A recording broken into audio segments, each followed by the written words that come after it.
இன்னைக்கு வீடியோவில் ரீசெண்டாக நான் படித்த 3 புக்ஸோட ரிவ்யூ தான் பார்க்க போகிறோம்.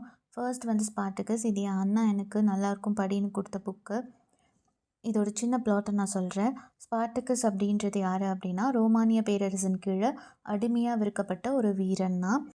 அடிமைத்தனம்னா என்ன, அந்த காலகட்டத்தில் எந்த அளவுக்கு கொடுமைகளை அனுபவிச்சாங்க, இதை எதிர்த்து ஒருத்தர் முதல்ல போராடினார் அப்படின்னா அது ஸ்பார்ட்டகஸ் தான்.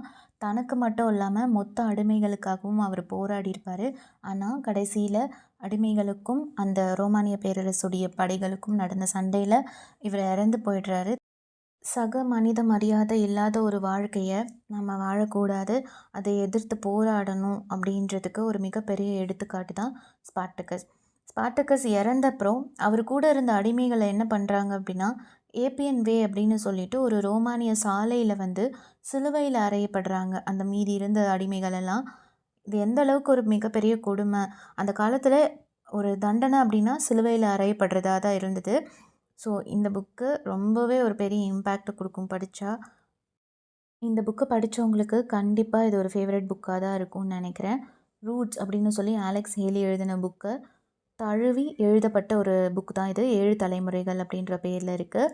வேர்கள் அப்படின்னு சொல்லி தமிழ் டிரான்ஸ்லேஷனும் இருக்குது. அலெக்ஸ் ஹேலியுடைய முன்னோர்களில் ஒருத்தர் குண்டா கிண்டே அப்படின்னு சொல்லி ஒரு இளைஞர். அவரை ஆஃப்ரிக்காலேருந்து கூட்டிகிட்டு போய் அமெரிக்காவில் அடிமையாக விற்றுருப்பாங்க. இந்த மாதிரி நிறைய பேரை கூட்டிகிட்டு போய் விற்றுருவாங்க. அமெரிக்கன்ஸ் வந்து ஆஃப்ரிக்கன்ஸை வந்து எவ்வளோ இல் ட்ரீட் பண்ணுறாங்க, பெண்களை வந்து எப்படி இழிவாக பயன்படுத்துகிறாங்க, இனவெறி போராட்டம் எப்படி இருந்துச்சு அப்படின்னு சொல்லி தன்னுடைய பாட்டிக்கிட்டேருந்து கேட்ட கதையெல்லாம் ஒரு புக்காக எழுதியிருப்பார். அதுக்கப்புறம் அதுலேருந்து எப்படி சுதந்திரம் வாங்கினாங்க அப்படின்றதையும் எழுதியிருப்பார். ரொம்பவே ஒரு ஆழமான பதிப்பு. கண்டிப்பாக எல்லோரும் இந்த புக்கை வாங்கி படிங்க. இந்த புக்கு நிறைய பேர் படிச்சிருப்பீங்க. The diary of a young girl, Anne ஃப்ராங்க்குடையது. One of the world's famous புக்குன்னு சொல்லலாம். ஸோ படிக்காதவங்களுக்கு இந்த பிளாட் யூஸ்ஃபுல்லாக இருக்கும்னு நினைக்கிறேன்.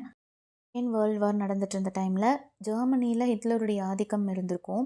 அந்த டைமில் வந்து நிறையவே கொடுமைகளை யூதர்கள் அனுபவிச்சிருப்பாங்க. அதாவது நிறைய ரூல்ஸ் போட்டிருப்பாரு ஹிட்லர் வந்து, ஜெர்மன்ஸும் யூதர்களும் ஒரே ஸ்கூலில் படிக்கக்கூடாது, ஜூஸை பார்த்தா வந்து ஜெர்மன்ஸ்க்கு வந்து ஆகாது, ஒரே பஸ்ஸில் ட்ராவல் பண்ணக்கூடாது அப்படின்லாம் நிறைய ரூல்ஸ் போட்டிருப்பாங்க. ஆன் ஃப்ராங்க்குடைய ஃபேமிலியும் அதுலேருந்து தப்பிக்கிறதுக்காக என்ன பண்ணுவாங்கன்னா, ஒரு ஆஃபீஸில் கபோர்டுக்கு பின்னாடி ஒரு குட்டி ஸ்டோர் ரூம் மாதிரி ஒன்று இருக்கும். அதில் போய் தங்கியிருக்காங்க 2 வருஷம் கிட்டத்தட்ட. அதே ரூமில், குட்டி ரூமில் எத்தனை பேரும் தங்கியிருக்காங்க.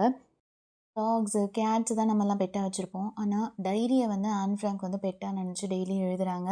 அவங்க அப்பா வந்து அவங்க பர்த்டேக்கு கொடுத்த டைரி தான் இது. ஸோ முடிஞ்ச அளவுக்கு அவங்கக்கிட்டேருந்து தப்பிக்க பார்க்குறாங்க. முடியாத பட்சத்தில் அந்த ரூமில் போய் அவங்க ஃபேமிலி வந்து மறைஞ்சிக்கிறாங்க. 2 வருஷம் கிட்டத்தட்ட ரொம்பவே கஷ்டப்படுறாங்க. அந்த கஷ்டத்தில் தான் டைரியில் எழுதியிருப்பாங்க. அவங்க ஃப்ரெண்ட்ஸை பற்றி எழுதியிருப்பாங்க.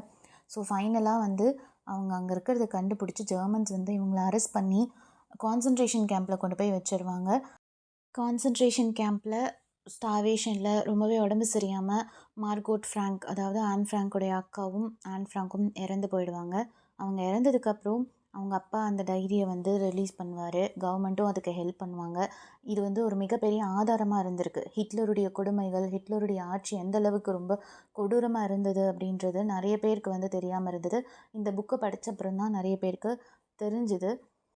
3 புக்கில் உங்களோட ஃபேவரட் புக் எதுன்னு கமெண்ட்டில் சொல்லுங்கள். இந்த வீடியோ உங்களுக்கு பிடிச்சிருக்கும்னு நினைக்கிறேன். இந்த மாதிரி நிறைய புக்ஸ் பற்றி, ஹிஸ்ட்ரி பற்றி தெரிஞ்சுக்கணுன்னா சேனலை சப்ஸ்கிரைப் பண்ணிக்கோங்க.